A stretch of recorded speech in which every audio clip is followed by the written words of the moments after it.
Muy buenas tardes a todos quienes nos acompañan el día de hoy en este encuentro de educadores dedicado al arte y la inclusión, procesos, herramientas y metodologías, donde nos acompañan tres destacados profesionales que nos van a compartir sus experiencias, nos van a compartir su mirada, estrategias, reflexiones, preguntas, así que los invitamos a ponerse cómodos y a nombre de la Fundación Corpartes a participar de esta instancia de encuentro que de alguna forma corona un mes de mayo en el cual realizamos varias actividades, talleres, compañías eh, que estuvieron en torno al tema de la inclusión y que estuvieron en torno al tema de la relevancia de las artes y en este caso específico que vamos a hablar también de la educación artística. Entonces, sin alargar más este saludo,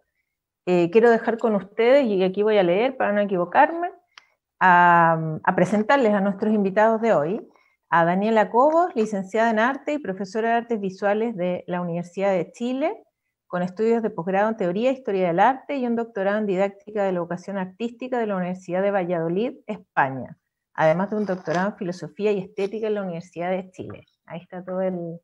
Gracias, Daniela, por acompañarnos esta tarde.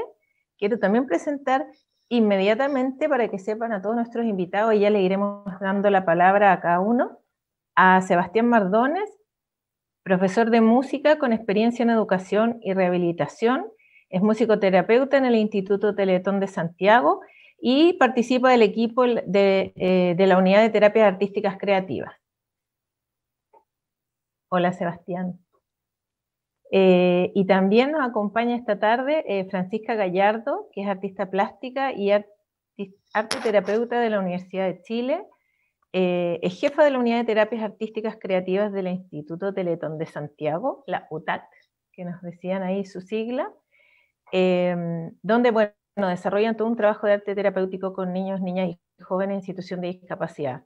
Y ahí nos van a contar un poco también los dos más en detalle qué es lo que hacen y cuáles son también las metodologías, las herramientas y desarrollo de ciertas estrategias, ¿cierto? Que a veces se habla mucho y sabemos todo lo que tenemos que hacer, pero pucha que es importante saber el cómo hacerlo, ¿cierto? Y para eso la experiencia de ustedes en esta tarde va a ser inmensamente valiosa. Así que quiero darle la palabra a Daniela para que nos haga su presentación y los invito a estar muy atentos a las personas que nos acompañan, a enviar también sus preguntas a través del chat y también a estar atentos para poder participar en algunos espacios que ahí han hecho para ustedes nuestros panelistas. Gracias, Daniela. Gracias, Tania. Bueno, hola a todos y todas.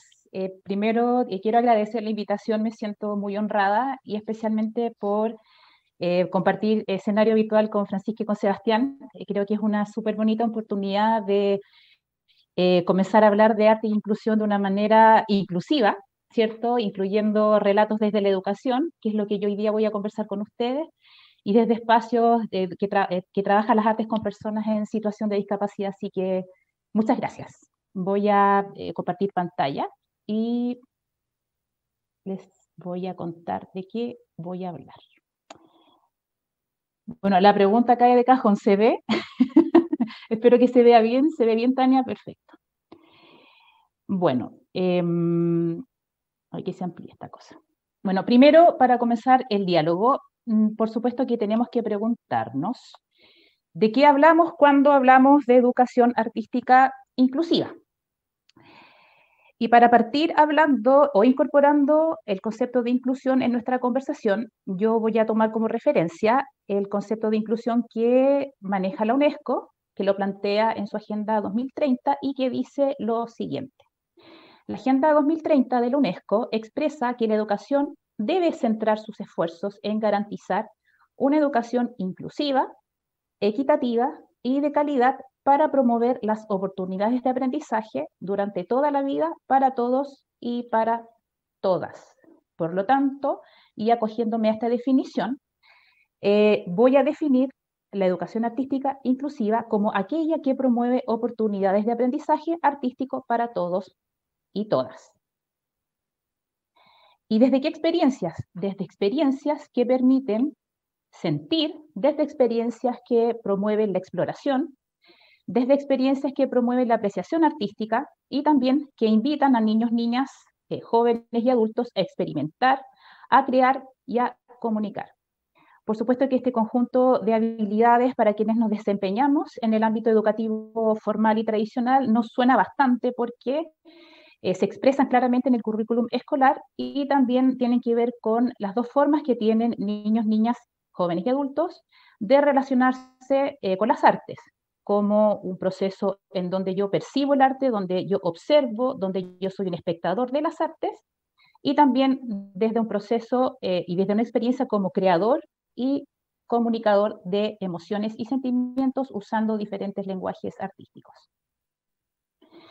Y como les decía recién, entonces, vamos a definir la posibilidad, ¿cierto?, de aproximar a niños, niñas y jóvenes a la educación artística inclusiva, independiente de su clase social, de su origen, de su edad, raza, sexo, género, creencias, cultura, lenguaje, afinidades, aficiones, aptitudes, inteligencias, intereses, etc.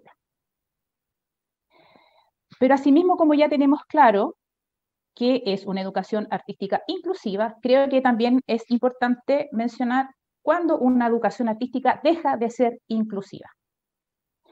Primero que todo, una educación artística deja de ser inclusiva cuando no reconoce la particularidad de las personas con las cuales está trabajando, es decir, cuáles son las características particulares de los beneficiarios de ese proceso educativo. Dice ahí que se deben conocer todas las particularidades de todos y cada uno, especialmente de los estudiantes, en este caso referenciando un contexto educativo formal.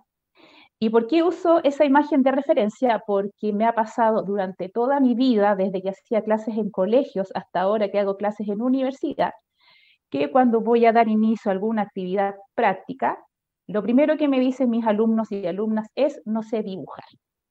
Entonces aquí se evidencian dos fenómenos bastante interesantes. Primero, que por lo visto se centra la enseñanza de las artes visuales particularmente en la potenciación del dibujo, lo cual es definir un todo desde una parte y desde una parte bastante pequeñita, porque el dibujo es una actividad dentro de 50 actividades que se desarrollan dentro de este territorio, digamos, y asimismo también porque se cree que todos son buenos para dibujar. Entonces también ahí hay un proceso de exclusión porque tú como educador o como educadora a lo mejor piensas que todos van a ser capaces de dibujar o aprender a dibujar y no es así. Todo depende, por supuesto, de la capacidad de cada uno, de los intereses, y en ese sentido también, como dice ahí, tenemos que reconocer la particularidad y habilidades de cada uno para generar procesos de aprendizaje inclusivos desde la educación artística. Otra situación también que genera una educación artística excluyente es cuando tú ofreces a tus estudiantes un número acotado de experiencias. Esas imágenes representan lo que pasa en la escuela. Habitualmente centramos la educación artística visual en la enseñanza del dibujo y la pintura, y la enseñanza musical, y ahí Sebastián también en eso como experto me puede apoyar, en la exploración de un número absolutamente reducido de instrumentos musicales, y también se reduce la experiencia sonora a la interpretación a través de instrumentos musicales. O sea, también en la escuela y desafortunadamente en la diversidad de lenguajes artísticos que se ofrecen, los estudiantes participan de un número acotado de experiencias, lo cual también es un proceso de exclusión porque no están reconociendo la diversidad de lenguajes artísticos que existen. Y también es un proceso poco inclusivo promover actividades artísticas muy fáciles o muy difíciles. Por eso dice ahí, es importante reconocer los grados de madurez afectiva, motriz, cognitiva, tónica y los intereses de niños y niñas. ¿Qué significa esto? Que si tú no estás consciente de estas características de los beneficiarios de tus actividades y les ofreces actividades muy fáciles, no los estás invitando a trabajar de una manera desafiante o, digamos, también motivante, lo que puede ser una experiencia artística, y si les ofreces actividades muy difíciles, ya sea por razones afectivas, motrices, como bien dice ahí, estás alejándolo de la capacidad de aprender artes, por lo tanto también hay un proceso de exclusión evidente. Y aquí también ocurre algo que viene de hace 500 años, prácticamente desde hace mucho tiempo, y es cuando a unas personas muy elegantes parece que se les ocurrió definir a las artes como un campo de conocimiento que solamente unas pocas personas se pueden disfrutar, que pueden gozar, que pueden conocer, y asimismo también en un minuto, especialmente en aquel proceso cuando las artes gozaban de una definición más bien academicista, se decía que las artes solamente la producían los genios, personas que tenían talentos superiores, y que el arte estaba en los museos. Entonces eso también permeó lo que hoy día ocurre en muchas escuelas, y muchas personas temen aproximarse a las artes porque piensan que o no las van a entender o no las van a poder desarrollar. Y asimismo hay gente que tampoco se preocupa de aproximar las artes de una manera sencilla, lo hacen de una manera muy dogmática, muy academicista, entonces eso también genera procesos de exclusión y de exclusión particularmente desde la participación y desde la comprensión de lo que son las artes. Pero si nos vamos al otro extremo, también cuando tú defines las artes como solo libre expresión del ser humano, también ahí estamos teniendo un proceso medio excluyente. ¿Y por qué?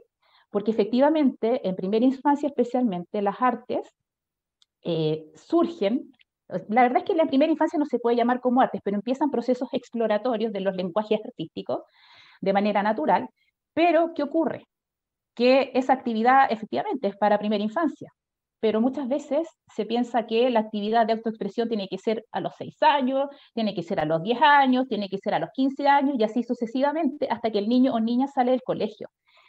Efectivamente, las artes son un proceso en el cual tú puedes ofrecer oportunidades de autoexpresión, pero también hay un conocimiento que se debe añadir, hay una especie como de enriquecimiento y fortalecimiento también de la experiencia artística. Entonces tú no puedes pasar desde primera infancia hasta terminar la educación media en procesos de autoexpresión, porque ahí también hay un gesto poco democrático con respecto a cómo yo también le estoy ofreciendo más conocimiento, más participación y más cultura artística a mis estudiantes.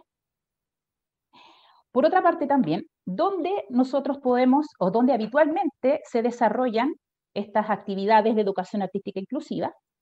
Bueno, en estricto rigor, la educación artística se puede ofrecer en 3 contextos educativos. El denominado educación informal, que es la casa, la familia, el ambiente más cercano de los niños y niñas.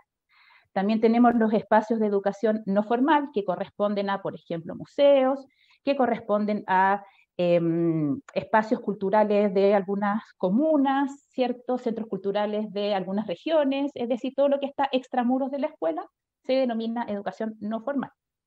Y la educación formal que ya corresponde a lo que ocurre en el colegio. Entonces, en estos 3 espacios se espera que niños y niñas y jóvenes accedan al conocimiento artístico. Y así también se espera que estos 3 espacios educativos, estos 3 territorios, funcionen de manera alineada, es decir, de manera colaborativa. Lo que ocurre en la familia, se espera que nutra la escuela, lo que ocurre en la escuela, se espera que nutra la familia, y así generando un círculo de retroalimentación constante. Pero, ¿qué ocurre? Y ocurre especialmente con aquellos grupos desfavorecidos, ¿cierto? Aquí, bueno, repito la pregunta, dice, ¿qué ocurre cuando el contexto familiar no educa artísticamente? Y en eso hago énfasis porque habitualmente aquellos contextos familiares que no educan artísticamente es porque poseen un capital cultural bajo, relacionado habitualmente con un nivel socioeconómico bajo. Entonces también aquí estamos en presencia de uno de los grupos que son mayormente excluidos de procesos de educación artística de calidad y que con mayor razón necesitan ser aproximados a las artes por aquellos 2 sistemas que recién mencionábamos, que son el no formal y el formal. Entonces, como bien decía, cuando este contexto familiar, por las razones más diversas que pueden existir, no pueden aproximar a sus hijos o hijas al conocimiento artístico, el museo o el espacio educativo no formal y la escuela asumen un rol compensatorio. ¿Qué significa eso? Que todo aquello que desde el contexto informal no se realiza en materia artística deberían asumirlo como una responsabilidad ética, social, educativa, tanto en los espacios no formales como en los espacios formales. Y en ese sentido, ¿qué experiencias podemos destacar que están ocurriendo en espacios no formales? Es lo que se denomina los museos inclusivos y participativos. Y dice ahí que desde hace un tiempo los museos vienen cuestionando su rol y se están implicando en debates contemporáneos de tipo social y ético sobre la discriminación, la pobreza y la exclusión. Así también, dice ahí, se están ocupando en estimular la contemplación activa, la curiosidad, la creatividad y participación de sus visitantes. Ya desde la década del 70 se viene criticando al museo como templo, este Museo de los Caballeros Elegantes que les decía recién, y se espera que se transforme en un espacio abierto e inclusivo donde todos puedan acceder y participar. ¿Y de qué manera se está, digamos, como manifestando este proyecto de museo inclusivo y participativo? En primer lugar, generando oportunidades de experiencias artísticas a personas que tienen algún tipo de discapacidad, como se puede ver, por ejemplo, en la fotografía, que están personas con un nivel de discapacidad visual accediendo a obras visuales, pero utilizando, por supuesto, otras formas que son absolutas y completamente, digamos, beneficiosas para comprender una producción artística o una obra de arte. Y asimismo también, especialmente en el museo participativo, se centra el interés del museo en el visitante. Y en ese sentido, quiero también hacer especial énfasis en que hacía mucho tiempo que se necesitaba que, por ejemplo, niños y niñas pequeñas tuvieran también la oportunidad de participar en exposiciones. Para algunos museos era una situación muy compleja debido a las conductas disruptivas naturales de niños y niñas. Entonces, lo que se está intencionando ahora es que estos niños participen de las actividades que genera el museo y asimismo participen activamente con respecto a las obras que ahí se generan. Entonces, cuando tú ves que hay exposiciones que ofrecen la oportunidad de interactuar con las obras, es cuando ya se está desarrollando un proceso de inclusión, particularmente, por ejemplo, por las infancias, y participativo porque el rol del espectador, más que ser un observador pasivo, pasa a ser un participante activo de la exposición. Y dice ahí que es habitual que exista una relación, ya vamos a entrar con respecto a lo que ocurre en las escuelas, una relación entre el nivel socioeconómico y el capital cultural y que el rol compensatorio en materia de educación artística lo asumen con mayor frecuencia la escuela pública, las escuelas municipales. Pero acá tenemos un gran desafío y la verdad es que es bastante vergonzoso lo que ocurre en el sistema educacional chileno, y es que tenemos claramente un tipo de educación bastante excluyente, y este concepto de exclusión también permea las paredes de la educación artística. O sea, es inevitable que cuando tú hablas de una educación excluyente, no hables también de una educación artística excluyente. Entonces, la práctica que está ocurriendo en las escuelas, que la educación artística de mejor calidad se está impartiendo en colegios privados, en donde acceden niños y niñas y jóvenes que provienen de familias que posiblemente tienen un capital cultural elevado. Entonces, esa retroalimentación que yo les mencionaba previamente, por supuesto que aquí se manifiesta abiertamente. Existe una retroalimentación y existe un fortalecimiento de lo que los niños y niñas ya traen de su casa y a partir de proyectos educativos artísticos de muy buena calidad en este tipo de establecimientos. Y luego tenemos, y voy a dirigirme inmediatamente hacia los colegios públicos. A los colegios públicos chilenos acceden en su gran mayoría familias, niños y niñas que provienen de un nivel socioeconómico bajo.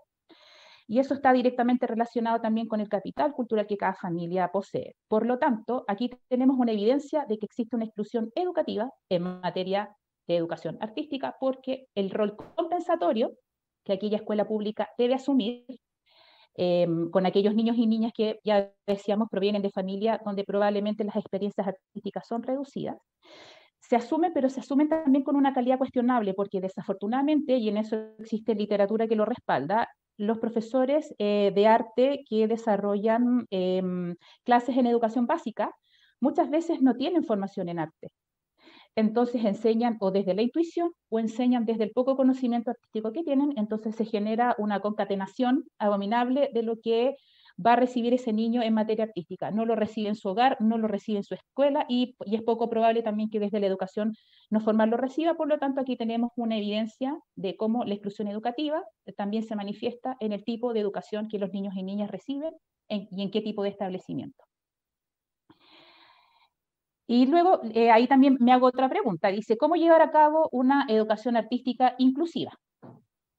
Primero que todo, reconociendo que el ambiente tiene más protagonismo que la carga genética. O sea, si tú quieres desarrollar una educación artística inclusiva y piensas que no vas a generar ningún cambio en el niño o niña, yo te digo todo lo contrario, porque el ambiente y la estimulación que niños y niñas reciben desde lo que ocurre desde su cabecita para adentro, su cabecita para afuera, más allá de la genética, es increíble. Así que aquí, debido para arriba, porque efectivamente algo se puede hacer. El ambiente desfavorable afecta el desarrollo cerebral. Entonces, si tú estás en presencia de algún niño, de alguna niña que proviene ya de un contexto familiar, donde a nivel ambiental, a nivel de contexto, no está recibiendo las estimulaciones que requiere, ahí sí que tenemos que asumir una doble responsabilidad, pero con harta esperanza porque sí se puede compensar y sí se puede potenciar el conocimiento artístico. Bueno, y a propósito de eso también quiero fortalecer lo que estoy señalando con respecto a los niños y niñas que de repente no reciben el conocimiento artístico en sus contextos porque están específicamente en un contexto deprivado de muchas cosas. También aquí hay un asunto bien delicado y es que habitualmente se observa en los procesos perinatales de estos niños y niñas algunas situaciones que también les afectan el desarrollo cerebral, que pueden afectar su aprendizaje, que pueden afectar también la seguridad que ellos van a tener al momento de empezar a aprender nuevas cosas, y etcétera.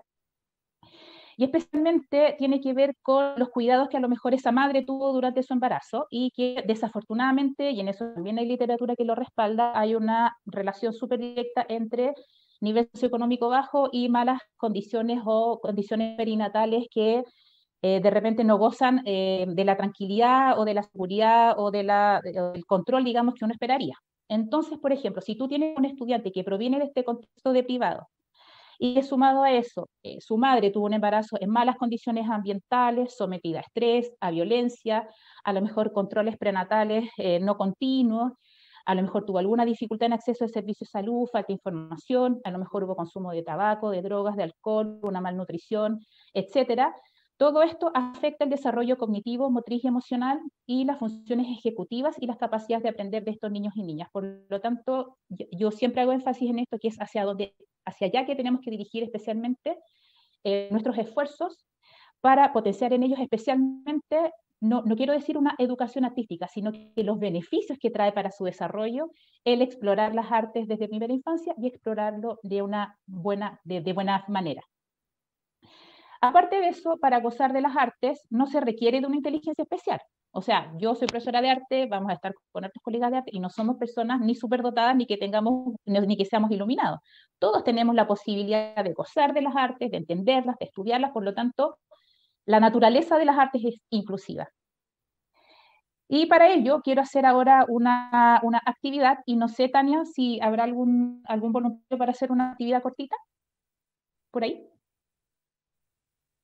Sí, bueno, los invito a levantar la mano ahí en el Zoom, a quienes quieran participar de la actividad de Daniela, para que los hagamos pasar a pantalla. Una actividad súper sencilla, no los voy a exponer a nada.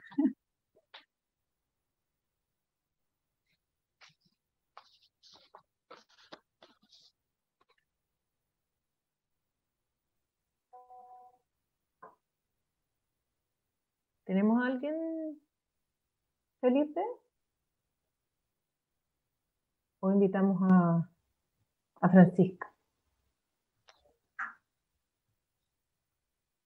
¿Francisca quiere participar? ¿O algo? ¿Sí? No, acá nos dicen que ya. Sí.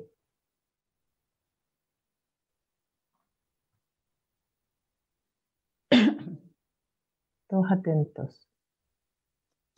Sí, tú me avisas, Tania, cuando entre alguien. Sí, mientras tanto quiero recordarles a nuestras personas que nos acompañan que pueden ir haciendo sus preguntas al chat. Cuando termine la presentación de Daniela vamos a dejar un espacio para responder las inquietudes. Yo ahí estuve anotando varias cosas interesantes y acá me avisan que está Ricardo Rodríguez. Ricardo, ¿estás por ahí? ¿Ricardo? Para que prendas tu cámara. Sí, estoy por aquí. Ahí sí, ya, súper. Hola, Ricardo. Hola, Ricardo. Hola, hola. Oye, Ricardo, te voy a hacer un par de preguntas y quiero que te tomes la actividad con mucho humor, pero ya vas a entender cuál va a ser el sentido. No te voy a exponer a nada, así que relájate, pásalo bien y te voy a hacer unas ¿Ya? preguntitas, ¿te parece? ¿Ok? Ya. Mira, fíjate bien en las imágenes que estoy mostrando Ujú. y me gustaría que izquierda a derecha y de arriba hacia abajo me dijeras o el nombre de la obra o el autor. Mm, ¿Ya? ¿De arriba hacia abajo? Bueno, Leonardo da Vinci, La Gioconda. Abajo esa es de un pintor español que no recuerdo en este momento quién es. Eh, La Última Cena tampoco sé de quién es. Arriba está Van Gogh. Eh, la otra también es Van Gogh. Y la última es Picasso.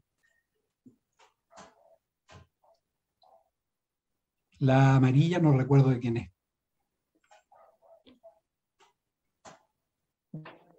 Vamos a ver, Ricardo, cómo te fue. Ahí están los nombres de las Ah, obras Gustav Klimt. y está, pero me gusta, Ricardo, porque al menos reconociste varias, ¿cierto? Ujú. Reconociste varias y fuiste capaz, sin temor alguno y con toda confianza, de tirarte ahí a la piscina y responder las preguntas. Entonces ahora, bajo la misma modalidad, quiero que me digas los nombres de esto. Los nombres de eso. A ver si reconoces alguna planta. Plantita verde aromática, plantita verde oscuro decorativa, plantita espárrago, planta de hierba para la pena, para hacer agüita. La otra no sé qué es lo que es. Eh, y esas no más reconozco. No sé los Ya, nombres. Betarraga vamos a la ver, penúltima. vamos a ver, Ricardo, cómo nos fue. Ya, pues esos eran los nombres de las plantas. Ya. Ya, entonces yo ahora te pregunto, Ricardo, ¿por qué crees tú que se te hizo más fácil responder esto que responder esto? Porque para responder a esto tendría que estar dedicando conscientemente mi tiempo a eso. En cambio, lo otro me llega de forma sin ni siquiera buscarlo, a través de lo que hay en mi casa, de las revistas, de los libros. eh, digamos, están presentes permanentemente en mi vida. Aunque yo no esté hablando de pintura, esté hablando de literatura, va a aparecer una ilustración por ahí. Lo otro no, porque en lo otro tengo que yo enfocarme a cultivar plantas y a estudiarlas para que entren dentro de mi ámbito. Si no, van a estar afuera. ¿Y tú crees que yo para saber esta información, por saber esta información, y a lo mejor no, ni siquiera yo me sé las plantas de memoria, soy más inteligente? No, no, no, no, no, en ningún caso. Exactamente. Bueno, voy a continuar con la presentación, Ricardo, así que te agradezco mucho la participación y la Ok, buena onda. Muchas ok. gracias. Chao, Bueno, chao. Bueno, lo que chao, pasó chao. con Ricardo obviamente demuestra que hay un conocimiento específico, por supuesto el conocimiento específico que muchos tenemos sobre arte y que hemos estudiado arte, y no hay un conocimiento específico sobre esto porque yo al menos, y no sé ustedes, pero yo no tengo conocimiento de planta y los pocos conocimientos que tengo es porque lo he aprendido a través de mi vida con las plantas que están en mi casa. Entonces, ante eso, como estamos claros que no porque tú sepas más de una cosa o menos de otra, o nada de otra, eres más inteligente o menos inteligente, vamos a definir lo que es inteligencia. E inteligencia es la capacidad de otorgar significado a las cosas del mundo. Y esto lo define Ricardo Rosas, que es un académico, un psicólogo muy importante en la Universidad Católica, y cobra mucho sentido especialmente con el conocimiento artístico, porque el conocimiento artístico no nos hace ni más inteligentes que unos, ni menos inteligentes que otros, pero al mismo tiempo todos somos capaces de adquirir conocimiento artístico. No necesitas ser más inteligente que otro para adquirir conocimiento artístico. Lo que pasa, como dice ahí, es que somos inteligentes para algunas cosas, pero para otras no lo somos tanto.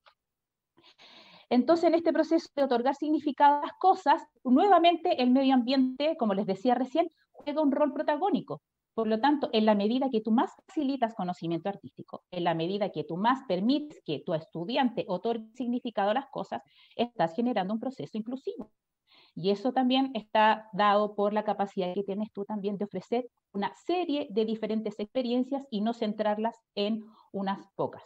Por lo tanto, otorgar oportunidades para desarrollar la inteligencia artística depende también de la recurrencia, la cantidad de veces que ese aprendizaje artístico lo repetimos en el tiempo y también la diversidad de aprendizajes que vamos a ofrecer. Por lo tanto, las artes son inclusivas y no requieren de una inteligencia superior para gozar de ellas. Y al respecto, solamente ya voy a ir un poquito más rápido porque me está pidiendo el tiempo, pero lo que yo les voy a pedir también, que a partir de la experiencia de Ricardo, también empecemos a intencionar actividades artísticas que integren los dos hemisferios cerebrales. Una experiencia artística que solamente se centra en lo teórico, por supuesto que va a fomentar actividades que van directamente vinculadas a las actividades del hemisferio izquierdo. Pero sin embargo, cuando tú tienes la capacidad, por ejemplo, de integrar los dos hemisferios, ¿cómo lo podemos hacer? A través del juego. Y por eso mismo también, una de las mejores fórmulas, y eso yo lo recomiendo, para potenciar una educación artística inclusiva, es que tú te des cuenta que la educación artística y el juego son las mejores herramientas para generar actividades, aprendizajes y fortalecimiento cerebral inclusivo, donde todos van a jugar, todos van a ser capaces de expresarse. Lo importante sí es que tengas conciencia de que en distintas etapas de la vida, la concepción de juego y la forma de vincularse con el juego es completamente distinta. De los 0 a 4 años, los niños comienzan con un proceso exploratorio y experimental de lo que es el juego, que se llama juego presimbólico, y entre los 5 y 6 años comienza lo que se denomina el juego simbólico, que puede extenderse durante toda la vida y que después se asocia también con la expresión dramática y teatral. Para potenciar este proceso exploratorio del juego presimbólico, yo te propongo primero que si estás trabajando con guaguas, por ejemplo, comiences con procesos exploratorios psicomotrices, ¿cierto? Que le permitas al bebé fortalecer distintas extremidades y posteriormente también juegos tales como vaciar, apilar, arrancar, esconderse, que si bien tienen una finalidad más bien motriz, van a ser la base para las futuras experiencias artísticas que tú vas a querer potenciar. Y con respecto al juego simbólico, está vinculado absolutamente con el asumir roles, ¿cierto? Con empezar a simbolizar relatos o narrativas externas en un contexto de juego, en un contexto, por ejemplo, de imitar lo que está ocurriendo en un contexto cercano al niño o niña. Por lo tanto, aquí también hay una proyección teatral de los deseos, experiencias y necesidades y miedos de niños y niñas. Y lo que yo te propongo también para que generes un proceso de educación artística inclusiva es que te des cuenta que el cerebro no funciona separado. Ahí también tenemos algunos mitos que andan circulando en educación, desde que yo pienso por acá y se me activa por acá. El cerebro funciona de manera activa. Y como esto ahí en el lóbulo, por ejemplo, en el lóbulo occipital está ubicado el centro de la visión, pero sin embargo, en la experiencia artística no solamente el niño ve, sino que muchas veces también involucran funciones ejecutivas, tales como la memoria, el razonamiento, la flexibilidad, o emociones que emergen de procesos en el sistema límbico. Por lo tanto, la educación artística no solamente es inclusiva de la caja para afuera, sino que es inclusiva a nivel cerebral porque están todas las partes involucradas.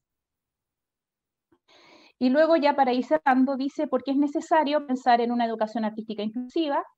Primero, porque las artes son una expresión del cerebro humano y con mayor razón este cerebro humano inclusivo que funciona de manera interactiva cuando explora las artes de manera, digamos, diversa, ¿cierto? Y más allá de lo que digan estos señores elegantes, que la verdad como que ya da lo mismo. Finalmente, para seguir también, todos los niños merecen una educación artística de calidad, por lo tanto aquí también tenemos un gesto súper democrático. La educación artística inclusiva además es democrática. Dice ahí también todo lo que comprendes, expresas, afecta la anatomía y las funciones de tu cerebro. Ahí viene el concepto de neuroplasticidad también. Y también, y con esto también voy a ir dejándote un par de consejos que tienen que ver con que primero tú tienes que enseñar artísticamente o generar procesos de experiencia artística desde el afecto, porque solamente el niño que se siente querido y protegido aprende. También tienes que dar mucha seguridad porque vivir en un estado de alerta, y ahí me sale una letra de más, vivir en un estado de alerta constante impide confiar. y particularmente hay niños que están de manera recurrente viviendo situaciones de vulneración, y esos son los niños que especialmente necesitan tener una figura de apego particularmente, y especialmente espacios en donde se sientan contenidos y protegidos, y esos son los espacios son especiales para generar procesos de enseñanza artística o exploración o comunicación de las emociones. También te invito a que creas en la inteligencia del niño más allá de lo que veíamos recién, si es inteligente para las artes, si es inteligente para las plantas o si es inteligente para el baile. Todos los tipos de inteligencia van a verse favorecidos por procesos de exploración artística. Y también usando tus capacidades para educar en el arte. Las artes poseen diversidad de lenguajes, aprovecha la que más a ti se te facilita y reconcíliate con aquellas menos desarrolladas, porque como tú concibes las artes, es como tú vas a transmitir también la enseñanza artística. Y ya ahora sí que cierro. En contexto de pandemia, sin duda las artes también y el juego se han presentado como espacios de contención emocional. Sé que para muchos de nosotros profesores ha sido súper desafiante educar artísticamente en estas situaciones en donde la salud mental se ha visto bastante afectada y las emociones de niños y niñas también se han visto, digamos, alteradas. Entonces también aprovechemos como un espacio inclusivo, pensar en las artes como un espacio en donde las emociones también van a encontrar amparo y van a encontrar tranquilidad. Ahí, bueno, ahí les dejo mi correo en caso de que necesiten más información. El tema es súper largo, sin embargo, podemos seguir conversando en mi correo, y les mando un abrazo y muchas gracias por la atención. Gracias, Daniela. Muy interesante todo lo que nos compartiste. La verdad es que, como dices tú, el tema es enorme. Y antes de darle el espacio y la palabra a Francisca y Sebastián, me gustaría, en los 5 minutos que nos quedan todavía de este bloque, si puedes comentarnos un poquito, lo dijiste al final, ¿cierto? Pero hablabas tú que era tan importante el tema tanto del contexto, ¿cierto? Del ambiente, casi más que la genética. Ya más de un año de esta pandemia que nos tiene a varios encerrados, que los niños no han podido ir al colegio, que los espacios culturales también están cerrados. ¿Cómo has visto, cómo ves o cómo proyectas el impacto de todo este tiempo? Quizás en esta misma educación, o sea, no solamente con el cambio de estrategia, sino que cómo afecta o cómo crees tú, o si se ha visto, cómo puede afectar a los niños todo este periodo con este cambio de contexto, desde la perspectiva, por supuesto, de lo que estamos hablando, de la educación artística. Sí, mira, a ver, lo más delicado, Tania, es que, bueno, la pandemia ha dejado en evidencia la desigualdad educativa. Y especialmente hago énfasis en aquellos espacios escolares que compensan la enseñanza de las artes o la experiencia artística a lo mejor que los niños no reciben en la casa. En este minuto hay niños que no están teniendo experiencia artística porque no están yendo al colegio. Y yo te hablo de una experiencia artística integral, o sea, no solamente que vaya a dibujar, me refiero a conversar sobre las emociones con sus compañeros, generar espacios de interacción, mover el cuerpo, bailar, pintar, etcétera. Todos esos procesos de exploración artística hoy día no se están desarrollando. Entonces, eso evidentemente, no solamente desde lo no verse, digamos, lo no presencial, afecta porque hay un desarrollo cerebral que se está viendo entorpecido. Creo yo que va a haber una situación bastante sensible cuando volvamos a la presencialidad, porque vamos a tener que ver en qué situación, en qué momento o en qué espacio del desarrollo se encuentra el niño que dejó de recibir aprendizajes artísticos.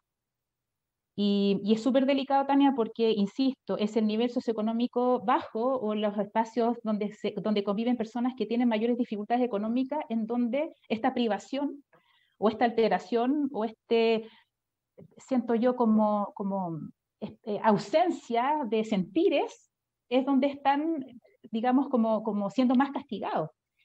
Yo creo también que no es ausencia de intención por parte de los padres no aproximar a sus hijos a las artes, pero yo creo que muchas veces en estas familias también no tienen los tiempos, no tienen los recursos, ni culturales ni económicos, no tienen los espacios físicos, no existen las plazas, no existen los parques, no tienen acceso a la cultura, o sea, una serie de ausencias artísticas que creo yo que van a afectar a largo plazo a los niños y niñas. Por lo tanto, yo creo que ahí los educadores tenemos que hacer un mea culpa y asumir que vamos a tener una doble responsabilidad.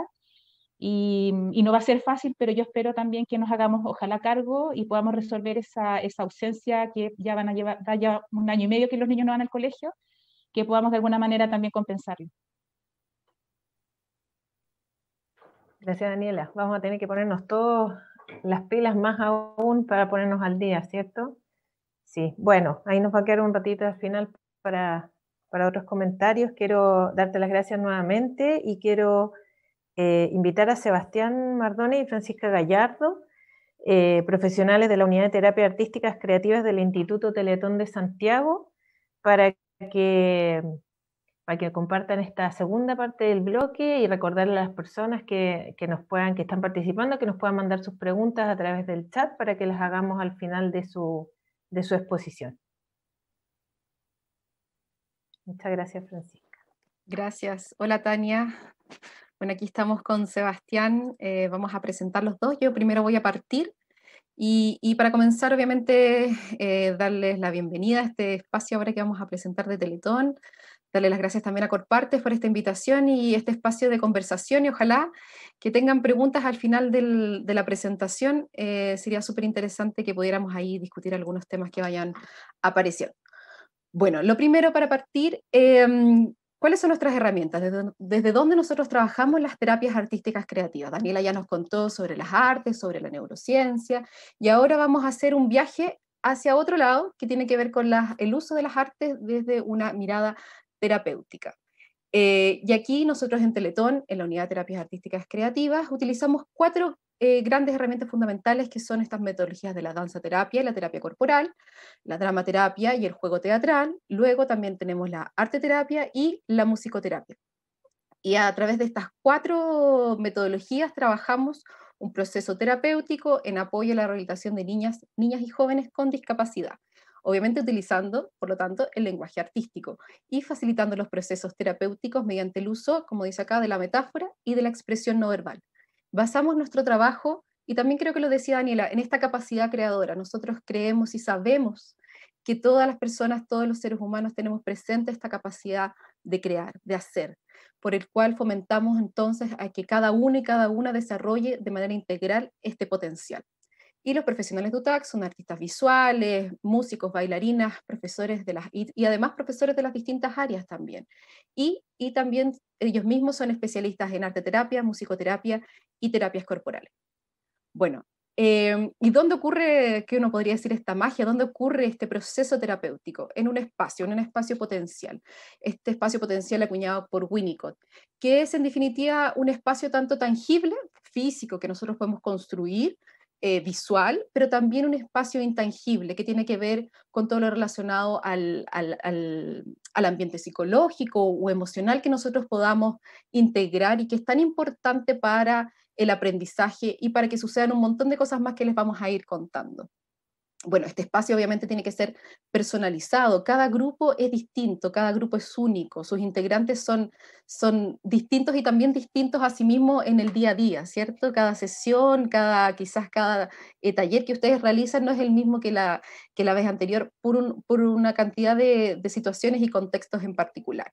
El hacer por el hacer también, el poder experimentar a través del arte. El hacer por hacer también se relaciona con este permiso, esta flexibilidad que podemos darle a la persona para buscar un proceso que tiene que ver también con el autoconocimiento.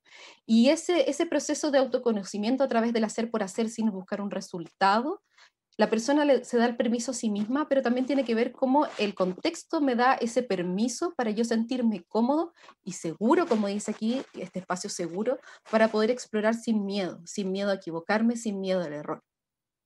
También este espacio está en continuo ajuste, como decía anteriormente, que tiene que ver con las dinámicas de los participantes en particular, como también decía Daniela, conocer a quienes se integran. Las dinámicas que vamos a hacer no van a ser las mismas que un grupo anterior. Cada grupo es distinto. Y bueno, y también por otra parte es muy importante el tema de cómo está la sensibilidad del terapeuta artístico, el cómo lee el ambiente, cómo lee a las personas, cómo de alguna manera integra esa información y finalmente cómo responde a ella. Y bueno, y para facilitar este espacio también necesitamos llegar. Para nosotros siempre es muy importante plantear esto, ¿cómo llegamos a un espacio? Porque estamos, claro, llegamos a este espacio físico, pero luego tenemos que habitar el espacio más importante, que es el espacio de nuestro cuerpo, de nuestra mente y de nuestro espíritu. Y cómo aquí, por ejemplo, se ve una sensibilización, es en un taller que realizamos a través de la metodología de la arteterapia, de las terapias somáticas y de la musicoterapia, y realizamos una bienvenida, que es una sensibilización utilizando recursos como la música en vivo, una imaginería o una respiración consciente. Acá tenemos la fortuna de tener las tres áreas funcionando al mismo tiempo y hacen realmente la diferencia para comenzar a hacer un proceso artístico. Y bueno, ¿y cómo desarrollamos nuestro trabajo? Nosotros planteamos que lo desarrollamos a través de 4 grandes niveles, por así decirlo, que son planteados a través de las terapias artísticas continuas por estos 2 autores que están abajo, que ustedes ahí si quieren después los pueden googlear y conocer más respecto a su trabajo. El primero es el kinestésico sensorial, que se relaciona con todo el tema del sentir. O sea, lo primero es más bien una experiencia creativa, una experiencia, por ejemplo, a través del movimiento o a través de la arcilla, como se ve esa imagen ahí, ese niño trabajando en la arcilla, o tal vez tocando la batería, o interactuando con el cuerpo en movimiento. Luego tenemos el nivel que tiene que ver con el perceptivo afectivo. Y la imagen que se ve ahí es una construcción de un espacio seguro, y se le pide al cuidador junto a su niño que rememoren emociones que le generan un espacio seguro. ¿Cómo me siento yo? ¿Qué emociones emergen en un espacio seguro? Y a partir de eso se le pide un cierto materiales determinados para crear ese espacio seguro. Entonces aquí estamos trabajando esa área a través de las emociones, o por ejemplo a través del teatro podemos hacer un role-playing, o podemos utilizar los materiales artísticos fluidos de las artes visuales, por ejemplo la acuarela, que nos permite ligarnos de alguna manera mucho más a las emociones. De alguna manera, en este nivel, los medios creativos se unen a la experiencia emocional de la persona, la persona puede fluir a través de los materiales por sus emociones. Luego ya a un nivel un poco más avanzado, y pensemos que esto también va avanzando también, podemos ir avanzando según las edades, los niños más pequeñitos trabajan más el tema kinestésico, luego más el perceptivo afectivo, o también podemos trabajar estos mismos niveles con personas mayores, o con personas que si bien tienen la capacidad o no la capacidad quizás para entrar en estos niveles, pero sí van a poder también ir complejizando estos niveles. Podemos, por ejemplo, acá en el cognitivo simbólico podemos trabajar un autorretrato, qué significa para mí. Quizás algunos niños puedan, o niñas o jóvenes puedan alcanzar a pensar, a reflexionar sobre sí mismos. Quizás algunos van a pensar sobre su imagen como aspecto, otros van a pensar sobre su imagen interior. Eso también va a ir dependiendo tanto de la persona que se involucre, del profesional que lleve la sesión y de los mismos procesos terapéuticos que conllevan. O también, por ejemplo, a través de una danza que está relacionada con alguna temática en particular, una obra de teatro que presentemos entre todos y que tenga una metáfora por detrás. Y por último está el proceso creativo, como vemos esta imagen preciosa de una artista de la unidad que se llama Paula Barca, en donde se crea algo nuevo, algo único y repetible. Algo que la propia persona lo valora como un proceso creativo, en donde tal vez utilizó varios de estos niveles anteriores, pero lo importante es que para acceder de alguna manera a este proceso creativo es necesario conocer lo anterior. Entonces uno puede ir haciendo un recorrido de adelante hacia atrás o de atrás hacia adelante. Bueno, ¿y a quién va dirigida nuestra oferta terapéutica? Qué bueno que estamos bien conectadas con Daniela en la importancia de la primera infancia. Nosotros pensamos que nuestros cuidadores, les decimos nosotros a quienes cuidan a nuestros niños, que puede ser mamá, papá, tío, tía, abuela, quien sea que sea responsable del desarrollo del niño o niña que está en Teletón, en este sentido está en un proceso de rehabilitación, es un agente clave para nosotros, es un agente clave en su desarrollo. Y por lo tanto nosotros queremos apoyarlos en este proceso, no solamente el niño o la niña, sino también a su familia en conjunto, a la madre o el padre, que tenga un espacio donde pueda adquirir quizás algunos conocimientos, por ejemplo, personales, de desarrollo personal, o también pueda adquirir una red de apoyo, o tal vez una habilidad que no conocía anteriormente. Luego ya pasamos desde los 7 años en adelante. Aquí ya entra el tema de lo social, ¿cierto? Aquí ya empezamos a hablar sobre los amigos, las amistades, lo importante que es participar, aumentar su capital social, hablamos, esto de poder conocer más personas, tener vínculos con la sociedad, con la comunidad. Obviamente que entre 7 a 22 años es un grupo muy grande, pero para lo que estamos hoy día no puedo hacer una división tan grande y tan puntual, pero entender que en este aspecto el tema social es muy importante y también el tema del autoconcepto, la autoestima positiva, el quién soy yo, tener un proyecto de vida, por ejemplo, la importancia de la autonomía y saber qué es lo que quiero, cómo lo quiero para una persona con discapacidad es fundamental y poder darle esas herramientas a través de las artes es maravilloso. Creemos que nuestro trabajo ha permitido a niños desarrollarse, no que después sean artistas, sino que a través de las artes puedan encauzar un autoconocimiento para conocerse y saber qué es lo que quieren y qué es lo que desean, y saber que tienen derechos iguales que todas las personas que habitamos esta tierra. Bueno, y por último, como también rescatar nuevamente a los cuidadores y a las cuidadoras, porque necesitamos bajarles los niveles de estrés, como decía Daniela. Primero siempre hablamos igual que como lo del avión, primero para cuidar a otros tenemos que cuidarnos a nosotros mismos, a quienes cuidan, así como cuando baja la mascarilla me la tengo que poner primero yo y luego se lo pongo al niño. Es muy importante entregarles herramientas, bajar los niveles de estrés, aumentar las redes, poder conocerse, poder hacerse amigas entre las madres, entre los padres, y por lo tanto aumentar su capital social, que eso les va a permitir un sinnúmero de acciones luego para poder tener un bienestar familiar y personal. Y bueno, porque es importante continuar, bueno, todos lo sabemos, no necesitamos estudios, pero les aseguro que hay un estudio y hay muchísimos más que nos están contando que el tema de reducir los sentimientos sostenidos de soledad es importante. Promover la pertenencia, pertenecer a un grupo, pertenecer a un grupo de amigos, que hay alguien allá afuera, bueno, tal vez a través de las pantallas que está preocupado por mí, que quiere saber dónde estoy, qué estoy haciendo. Porque muchos también, no solamente tenemos que pensar también desde la discapacidad, está siendo una barrera importante este tema de la tecnología, que muchos se están quedando fuera de la participación de la educación, pero no solamente de la educación, sino que también perdiendo sus redes de apoyo y de amistades. Y aquí está el desafío de continuar desarrollando, y aquí Sebastián les va a contar acerca de estos 5 objetivos que nosotros trabajamos, que está basado en un modelo de calidad de vida de Verdugo y Xaloc, si lo quieren también lo pueden googlear, en donde nosotros desarrollamos nuestro trabajo. Así que para ello voy a dejar ahora a Sebastián, que nos va a contar de manera muy didáctica y entretenida sobre nuestra unidad. Muchas gracias, Francisca. Espero ser didáctico y entretenido.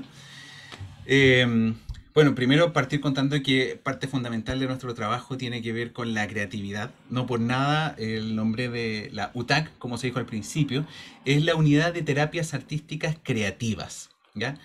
Varios autores le atribuyen a la creatividad ciertas características como la flexibilidad, fluidez, originalidad y viabilidad, pero Daniel Levitin, que es un músico y neurocientífico, refiere además que la creatividad se basa en trabajar con restricciones.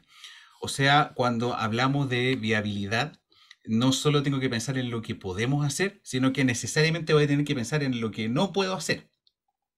En ese sentido, para mí, ¿qué puede ser más motivante en términos creativos que preparar una presentación sobre estrategias y herramientas artísticas y actividades con todas las restricciones que tiene la virtualidad? Porque si estuviéramos reunidos de manera presencial, podríamos hacer un montón de cosas. Probablemente tendríamos materiales como balones terapéuticos, pinturas, instrumentos musicales, y además, muy probablemente estaríamos como equipo dirigiendo estas actividades con arte, danza, teatro y música. Sin embargo, la virtualidad nos restringe y nos obliga a trabajar de partida con el concepto de que tengo que hacerlo con todo lo que yo pueda tener en el lugar físico en que me encuentro, y solo con aquellas cosas que yo tenga la certeza que las personas con quienes estoy trabajando tienen en sus casas. Y eso es algo a lo que nos hemos tenido que enfrentar todos en el último año y medio, y tiene que ver con lo que quiero compartir para empezar, y que forma parte del trabajo que se ha realizado con un joven llamado Benjamín.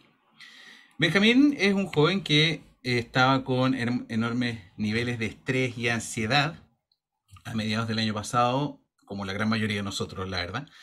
Pero también, como la gran mayoría de nosotros, a veces era difícil que verbalizara algo más allá de estoy mal, o estoy estresado, o estoy chato, es un joven, ¿ya? Entonces la estrategia consistió en que expresara a través de un texto lo que sentía. Eh, el problema de esto es, como dice Jorge Drexler, hay infinitas palabras. Y eso a la mayoría de las personas, nuevamente, nos complica sobre todo para decir lo que sentimos. Entonces la estrategia consistió en invitarlo a escribir con restricciones, ¿ya? Con una estructura, expresarse en una estructura, que por lo demás eso es lo que se hace habitualmente en el mundo del arte, expresar, por ejemplo, en las dimensiones de un cuadro, en un escenario, en las características de un personaje, en el registro de un instrumento. Como anécdota, algo que pasó, vi la noticia la semana pasada, sin ir más lejos, se subastó una escultura invisible, de la cual lo único que sabemos es que mide 150 por 150 centímetros. ¿Ya? Así de presente está el tema de la estructura en el arte. Bueno, entonces para que Benjamín escribiera, se le propuso una estructura que fue la décima espinel o décima espinela.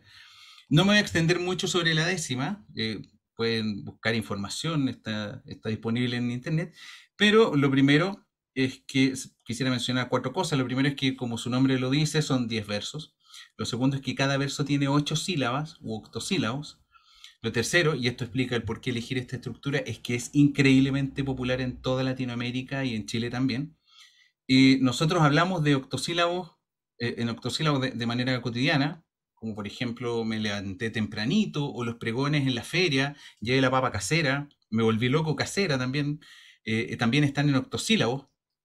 Cuarto, y esto a mí me encanta, que Chile es un país de poetas, porque no podemos perder de perspectiva que tenemos 2 premios Nobel, y no tiene un premio Nobel, pero una de las más grandes exponentes de la décima es Violeta Parra, tanto así que ella escribió su autobiografía completa en décimas, y una de sus más hermosas canciones, y por qué no decirlo de las más hermosas canciones que existen, es Volver a los 17, y está escrita en décima. Entonces, con estos antecedentes artísticos, culturales, populares, se invitó a Benjamín a escribir lo que sentía con todas las restricciones que tiene la décima. El proceso es interesante porque un octosílabo sobre la cuarentena podría ser el encierro es espantoso. Pero como es una décima, necesito buscar sensaciones, emociones y palabras para completar los 9 versos que me faltan. Y el resultado es lo que quiero compartir con ustedes a continuación, que dice así: el sufrir de cuarentena es tortura medieval, cual infierno terrenal.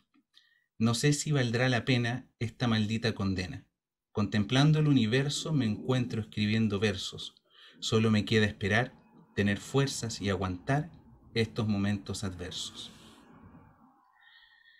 Aquí voy a hacer una pausa con respecto al proyecto de Benjamín y voy a dejar de compartir pantalla porque es en el momento en que nos vamos a meter en un tema que es muy lúdico, que tiene que ver con las relaciones interpersonales, ¿ya? Disminuir los niveles de estrés mediante procesos creativos como lo que acabamos de ver es algo que hacemos cotidianamente en artes visuales, en danza, música y teatro.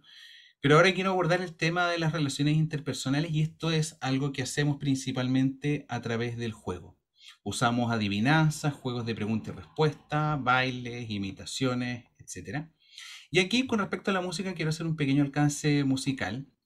Me quiero detener un poco en el verbo tocar. En español, la música se toca.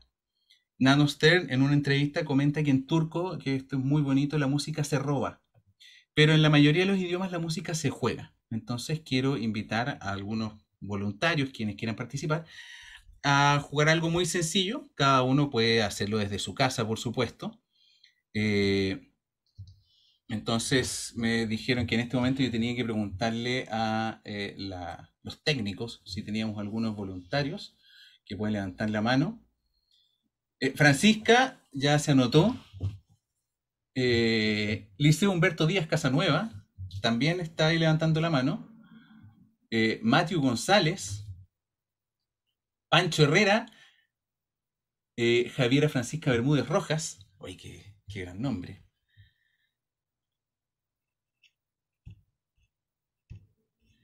Ah, ya están pasando, qué buena, qué buena. Sería buenísimo si pudieran activar sus micrófonos y sus cámaras también. Estaba pensando qué es lo que íbamos a jugar en este momento. Entonces, lo primero que se me ocurrió fue algo que fuera bien absurdo, con muecas, ¿ya?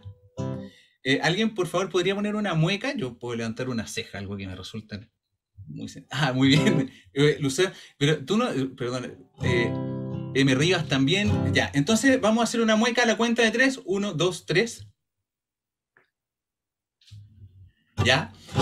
Excelente. Entonces, fíjense que esto no estaba preparado, pero me di cuenta cuando estaba pensando en esto que esta canción está en octosílabos.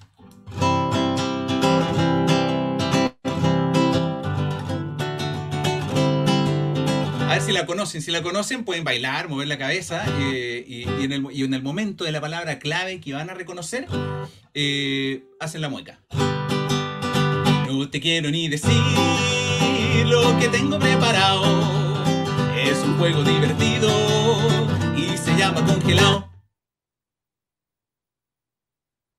Yo lo puedo decir en cualquier momento. Debes estar muy atento. Bailarás siempre tan contento y congelado. Gracias, gracias. Pero no se desconecten todavía. Ahora vamos con la segunda parte, porque yo les decía que uno tiene que trabajar con lo que yo tengo la certeza que tienen todos en sus casas. Ya estamos en una virtualidad, entonces yo tengo la certeza de que todos tienen cosas distintas de partida, pero todos tienen algo que es lo mismo, todos tenemos manos, ¿ya? Y un cuerpo para percutir. Entonces los quiero invitar a que marquen esto. No quiero ni decir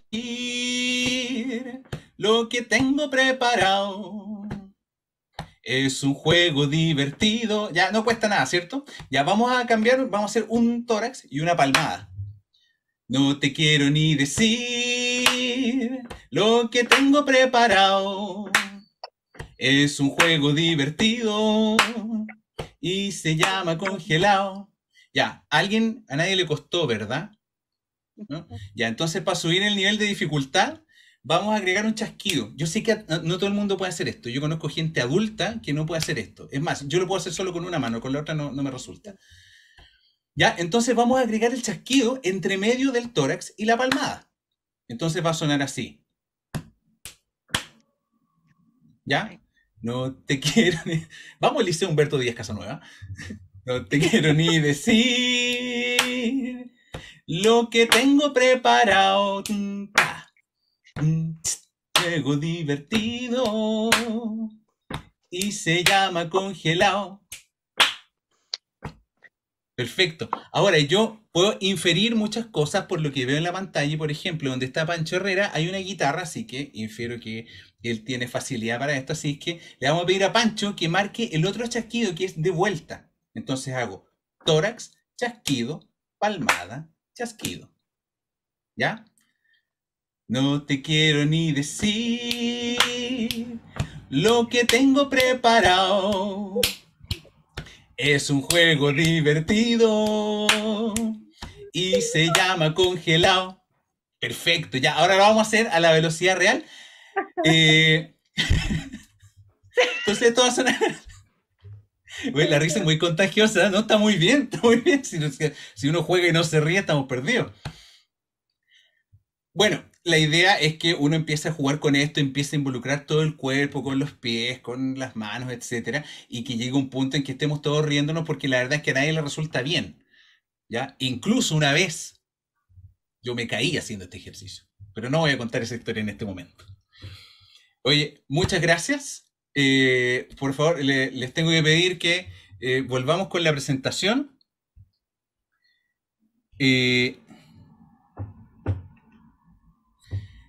Y en el fondo tiene que ver con que efectivamente el juego es una realidad que de alguna manera interactúa con todas estas nociones de lo mágico, de lo divertido, de lo sorprendente. Yo siempre he pensado que particularmente esta dinámica del ritmo corporal sorprende porque uno no puede creer que alguien que tiene las mismas características tuyas puede ser algo que a ti no te resulta. A mí me pasa con la gente que baila. Yo no bailo. Bueno, pero como vieron nuevamente, lo que les decía es que la actividad fue en base a restricciones, ¿ya? Jugamos con lo que tenían en sus casas. ¿Y por qué jugar con este ritmo en particular? No solamente porque esta era con una canción que de alguna manera está asociada a una generación, probablemente todos aquí hemos escuchado esta canción de Cachureo, sino que porque también tiene que ver con lo que quiero abordar ahora y que quiero volver con el proyecto de Benjamín. Esto tiene que ver con otro de los pilares que sustentan los objetivos que nos planteamos comunidad y que tiene que ver con la autodeterminación. Cuando hablamos de autodeterminación nos referimos a que nosotros como profesionales debemos ser los facilitadores para que nuestros niños, niñas y jóvenes se desarrollen en sus áreas de interés y que alcancen sus objetivos y que logren sus metas. En este punto, uno de verdad quisiera hablar de todo, ¿ya? Porque lo que se hace en los talleres de arte, teatro, ciclodanza, música, todos de alguna manera apuntan hacia allá, pero quisiera enfocarme un poco en el tema de Benjamín, y es porque en la unidad de terapias artísticas creativas acompañamos a nuestros usuarios desde sus primeros acercamientos al arte hasta niveles bien complejos que muchas veces tienen que ver con aspectos técnicos propios de cada disciplina. Benjamín, que como habrán visto es el protagonista de este relato, forma parte de un taller de composición creativa, el cual está conformado por artistas y músicos que han manifestado un interés mayor por desarrollarse en el arte. Entonces los jóvenes que participan en este taller adquieren las herramientas técnicas necesarias para desarrollar un producto artístico, visual y musical. Y para esto los profesionales del equipo de la unidad desarrollamos un rol de mediación, facilitamos el acceso a exposiciones, conciertos, obras de teatro, espectáculos de danza, pero también facilitamos la producción de sus creaciones con recursos técnicos disponibles como lo que veremos a continuación, de lo cual ya tuvimos un adelanto, que es la 10ª escrita por Benjamín, pero además con música compuesta, interpretada y grabada por él. Así es que, por favor, equipo técnico, si podemos poner el video 1.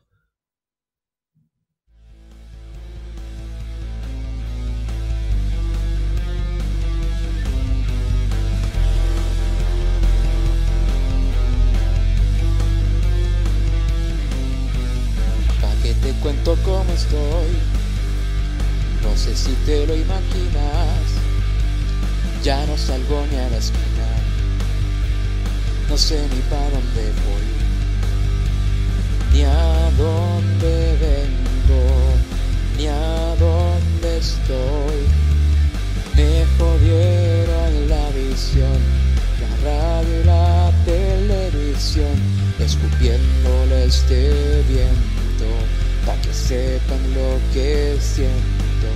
Te diré a continuación.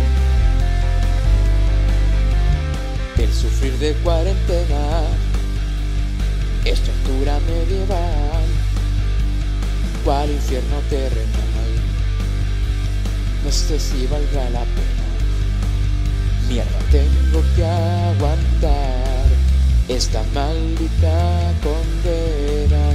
Contemplando el universo, me encuentro escribiendo versos. Solo me queda esperar, tener fuerzas y aguantar estos momentos adversos.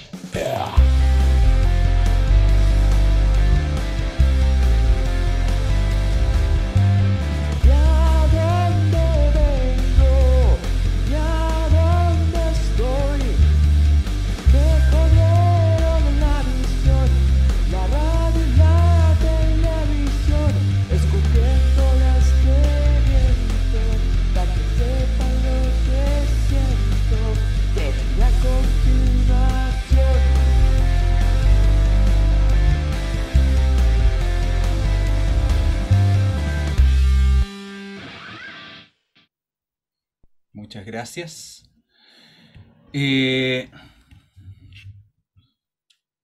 La voz y las guitarras eléctricas fueron grabadas por Benjamín, pero en la batería se sentó su amigo Danilo y lo acompañó en este proyecto. Y juntos participan en distintos talleres de la unidad y armaron un grupo externo a Teletón que se llama Los Piti Cumbia. También participan formalmente en el grupo de música de Teletón, donde también está Paula, quien además participa en los talleres de arte junto a Francisca, que en un momento también participó en el taller de percusión corporal, con quienes se realizó un montaje de música, percusión corporal y teatro. Pero también hemos realizado actualmente montajes de música, teatro y ciclodanza. Y así es como poco a poco vamos promoviendo la inclusión social, porque estos grupos se vinculan con otras comunidades, promueven sus actividades a través de redes sociales, elaboran proyectos colaborativos con artistas externos, y de esta manera también promueven la inclusión, la participación y la accesibilidad muchas veces con el solo hecho de presentarse. Ahora, todo esto lo trabajamos con un equipo de profesionales del OTAC que se trabaja todos los días, con pandemia, sin pandemia, con estallido social, presencial, virtual, como sea, para alcanzar los objetivos de los que hemos hablado, de bienestar emocional, relaciones interpersonales, autodeterminación e inclusión social. Y a pesar de todo lo que hemos presentado hoy, como comentaba al principio, el tema de las restricciones, algo que no nos permite transmitir el alma del trabajo que se realiza en la unidad. Y a Julio Cortázar se le atribuye, no encontré el lugar y el momento, pero dicen que lo dijo. Julio Cortázar dijo: las palabras nunca alcanzan cuando lo que hay que decir desborda el alma. Y los videos tampoco. Pero en esta oportunidad creemos que está más cerca, así es que por favor si podemos tirar el segundo video. Se volvió rosa. No le va a quedar el verde.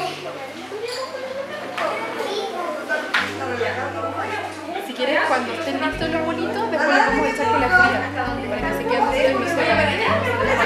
Ese es el guarajín. Cuando vengo aquí aprendo. ¿Qué cosas aprendes? Aprendo que me gusta mucho hacer creaciones. ¿Son tuyas?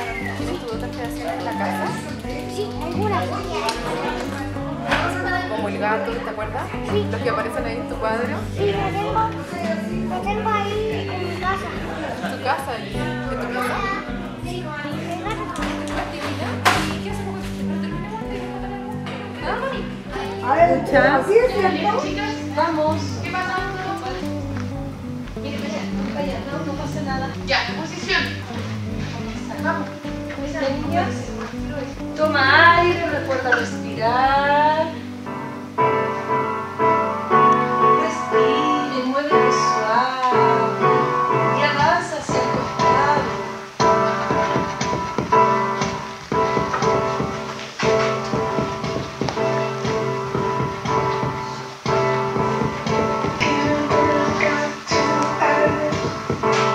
Salgan, todas pegadas a la pared, sin movimiento, se quedan ahí sin movimiento. A contra el que no haré, responde con prontitud. Si no te di la contesta, prepárate el ataúd. Yo suspiro por un pecho, si que no suspira, me que hago la llave, no contesta. Si no suena, hay que dormir, hay que ser me llamo, contesto el sonido, más para llamarse Alberto, hay que guardar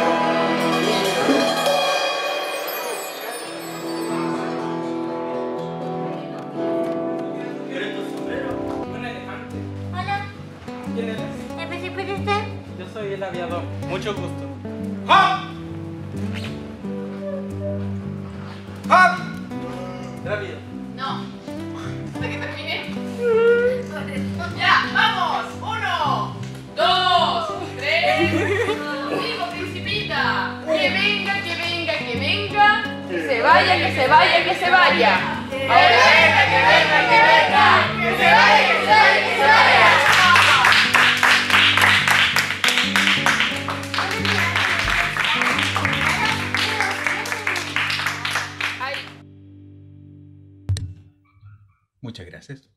Gracias, Sebastián. Gracias. Hoy estaba ahí muy atenta mirando los videos que nos estabas compartiendo y bueno, es una motivadora manera también de intentar acercarse un poco a lo que ustedes hacen todos los días. Así que muchas gracias, Sebastián, Francisca.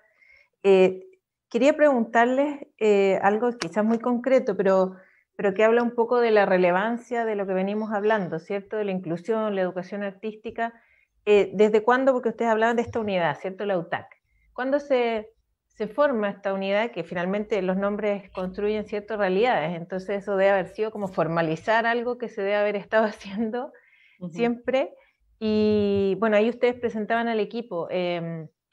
¿Cuántos niños, en el caso de ustedes, son los que están trabajando ahora? No hablemos de quizá en el histórico, pero ¿con cuántos niños están trabajando ahora? Niños, niñas y jóvenes. Bueno, yo puedo contextualizar un poco. De más o menos de los 80 se venía trabajando ya en un programa hace más o menos 20 años con el área médica, y luego poco a poco se fue formando también un programa que se llamaba antes Programa de Alta Motivación, donde estaban los talleres artísticos, y luego ya alrededor de hace como 10 años ya se llama Unidad de Terapias Artísticas Creativas, un espacio que de alguna manera las artes se han ganado dentro de Teletón, y Teletón también tiene esta visión de desarrollo integral de los niños, niñas y jóvenes con discapacidad, así que tenemos la fortuna de hacer un trabajo, yo creo que pocos, que de alguna manera cuando estábamos fuera soñábamos con algo así, y que estamos dentro de que de verdad que lo disfrutamos muchísimo. Podemos trabajar a través de las artes en un espacio terapéutico, a través de todas estas distintas disciplinas, y como te comentaba acerca de quienes trabajan, ahí he visto un grupo de 8 profesionales, más 2 técnicos, como decía Sebastián muy bien, que están en todas, online, offline, en todas las situaciones, y actualmente, bueno, de manera de Santiago, comentar también que la unidad está en todas las regiones del país de Teletón, obviamente con distintos profesionales. Santiago es el más grande, por eso contamos con más niños también y con más profesionales, y alrededor, por ejemplo, de los talleres actualmente deben ser como entre 300, 400 chicos que están pasando dentro de una misma semana por distintos talleres. Por ejemplo, Sebastián en los días viernes tiene unos talleres enormes que él ha podido administrar, ya se peina con el Zoom, con varios otros profesores, entonces, por ejemplo, tiene un taller que son alrededor de 60, ¿no? Sí, sí. Claro, por el taller de música que el año pasado llegó un momento que fíjate que tiene mucho que ver con las cuarentenas, llegaron a conectarse en un momento 75 personas, donde estábamos haciendo música todos los viernes.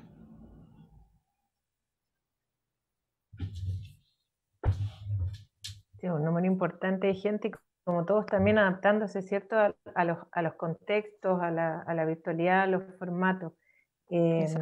Bueno, gracias a ambos por compartirnos su experiencia. Yo quiero aprovechar estos minutos que nos quedan todavía, aprovecharlos a ustedes. Y me gustaría, Daniela, o sea, un poco a los tres, pero también partir por Daniela.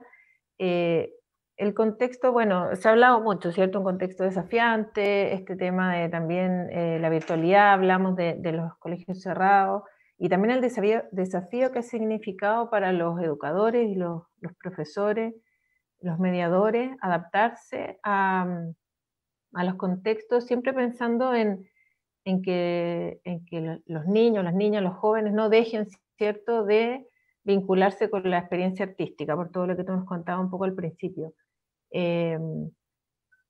¿Cómo te gustaría cerrar? Que quizás, no sé si hablar de un mensaje, pero estamos hablando de estrategia, ¿cierto?, de desarrollo, de herramientas, en todo este grupo que también está un poquito cansado, un poquito de repente uno se decepciona, ¿cierto? Es difícil sostener la curva arriba. Entonces, por tu experiencia, por lo que estás viendo, ¿cómo te gustaría cerrar este encuentro?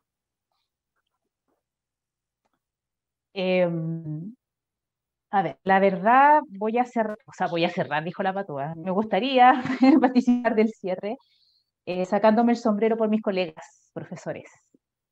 Yo también soy mamá, y he sido testigo a través de cómo mi hijo está recibiendo también clases vía Zoom, de cómo hay profesores que están, siento yo, dejando el alma, el espíritu, toda su energía en ofrecer, pese a la adversidad, aprendizajes de calidad a niños y niñas. Es en primer lugar. Y particularmente, y en eso creo que Sebastián y la Francisca van a compartirlo conmigo, es muy difícil enseñar artes online, porque uno enseña desde el contacto humano, uno enseña desde el sentir, y sentir a través de un computador es casi imposible, pero creo que hay colegas que lo están haciendo, yo también lo estoy haciendo con mis estudiantes de la universidad, pero también yo quiero que una vez que volvamos a la presencialidad, se reivindique esta labor docente, no solamente a través de felicitaciones por canales de televisión, sino que yo creo que tienen que haber incentivos de todo tipo, no solamente para que nosotros hagamos en nuestro trabajo en situaciones adversas como esta, sino que de manera transversal siempre, porque la pedagogía no solamente se necesita para resolver problemas, la pedagogía es una profesión que debe estar valorada siempre, en contextos adversos, en contextos que no son tan adversos, en situaciones políticas del color que sea, y lamentablemente esta pandemia dejó en evidencia la precariedad laboral de los profesores de arte, de los profesores de todas las asignaturas, y en especial con aquellos que trabajan con grupos sociales desfavorecidos, donde no se conectan a internet porque no tienen plata para pagar internet y los profesores les van a dejar el material a la casa a los niños. Entonces también yo estoy viendo un compromiso que va más allá de lo económico, pero creo que sin embargo el reconocimiento que yo hoy día quiero visibilizar a mis colegas es porque creo que están haciendo más y yo creo que tienen que recibir más en todo sentido. Así que de esa manera yo quiero cerrar, Tania. Gracias, Daniela.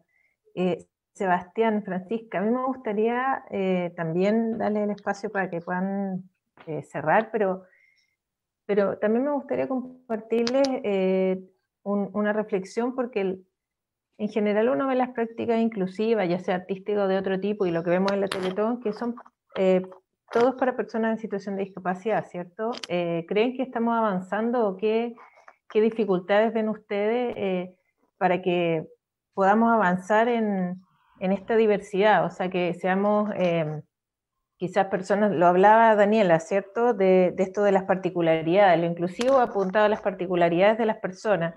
¿Cómo podemos avanzar hacia que cada vez tengamos grupos más heterogéneos, por decirlo de alguna forma, y no mantengamos estas prácticas inclusivas siempre en determinados nichos de personas? Porque a la larga todo lo que vimos y lo que ustedes nos compartieron es decir que esto nos ayuda, todas estas prácticas nos ayudan a ser mejores personas. Entonces, ¿cómo lo ven ustedes? ¿Creen que estamos cerca de eso o todavía falta mucho? No sé, Fran, ¿puedo...? Sí, dale, yo después complemento. Sí, fíjate que el caso particular del grupo de música, en el grupo de música participan personas que no son pacientes usuarios Teletón, y tiene que ver con que, sí, obviamente el foco está puesto en ellos, pero tiene que ver con un espacio para compartir la música. Y cuando comenté este proyecto de los Piticumbia, es un grupo conformado por personas que son usuarios Teletón y personas que no lo son, y se juntan, y por eso se juntan fuera de Teletón también, porque la música no discrimina. Entonces, finalmente, en el grupo de música, sí, una de las características que implica el hecho de que sea tan numeroso es que hay personas de partida y que lo importante es la música y no hay otro tipo de observación al respecto. Y hay gente que toca mucho, pero mucho, y otros que les cuesta mucho tomar un instrumento, pero tocan todos juntos, y cuando tocan todos juntos avanzamos y los temas suenan juntos. Y de alguna manera para allá apunta el proyecto, en la medida que que como sociedad avanzamos juntos, vamos todos hacia adelante, y no unos antes que otros porque yo corro más rápido o por la razón que sea. Entonces...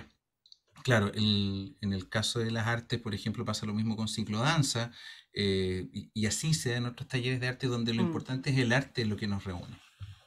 Sí. Y ahí complementar también que de alguna manera la inclusión es un proceso que yo creo que como sociedad llevamos harto tiempo en eso. Obviamente que quisiéramos estar mucho más allá, Tania, y yo creo que aquí todos los que estamos presentes acá quisiéramos avanzar más rápido, pero de alguna manera estos procesos que nosotros llevamos en Teletón, lo que hace Daniela, y me imagino que todos los que están presentes acá han ido empujando estos límites para una sociedad multicultural, diversa, donde la diversidad no solamente se relaciona con la discapacidad, sino como una multiculturalidad diversa, dinámica. Además tenemos que pensar que los seres humanos somos dinámicos, vamos cambiando día a día, no siempre somos el mismo, tenemos otras necesidades, así como antes se llamaba minusválido, ahora se llama personas con discapacidad, personas en situación de discapacidad. El lenguaje también ha mostrado que estamos cambiando como sociedad. Nos encantaría poder llegar más rápido, pero creemos que estas instancias que nosotros logramos a través de las artes, como dice Sebastián, que de alguna manera las artes nos une desde otra perspectiva, no desde una perspectiva competitiva, esta mala enseñanza como de la educación competitiva, quién es mejor, quién está delante, quiénes son los mejores, quiénes son los peores. Yo tenía un profesor el otro día contaba que leía las notas desde de la peor a la mejor. Esas son cosas que tenemos que eliminar, o sea, esas cosas hay que eliminarlas. La educación y la sociedad creo que de a poco, y bueno, yo creo que esto ha sido un terremoto eterno en la pandemia, o sea, una sacudida que lleva un año, más de un año. Espero que nos convierta en seres un poquito más amables, más conscientes, en una educación más integral, más respetuosa en definitiva, más respetuosa con los mismos procesos de desarrollo de los niños y niñas. Estamos a veces empujando más allá, y ahora, como los papás, como decía Daniela, estamos dentro, yo digo, yo también tengo 2 niños, estamos dentro del colegio, estamos dentro, estamos viviendo ahí lo que viven los niños, y digo, wow, es duro estar en el colegio, y espero que vayamos trabajando eso como sociedad, pero eso va a ser un proceso, como todo. Esperemos que lo logremos antes de que pase estas generaciones que estamos acá, pero vamos por allá. Gracias, Francisca, Sebastián, Daniela. Si hay alguien que quiera sumarse a estos grupos que ustedes dicen de música o algo así, ¿pueden escribir? ¿Dónde pueden obtener más información? ¿En Teletón? ¿Es posible? ¿Sí? Sí, bueno, pueden escribir a mi correo, fgallardo, si no, en la página de Teletón hay un formulario de contacto, que ese, para que ustedes sepan, sí se lee siempre, nos llegan todas esas notas, porque a veces uno como que contesta eso y piensa que nadie lo va a responder. Sí, se contesta, se mandan los mensajes, así que si quieren contactarnos o conocer el grupo, bienvenido sea.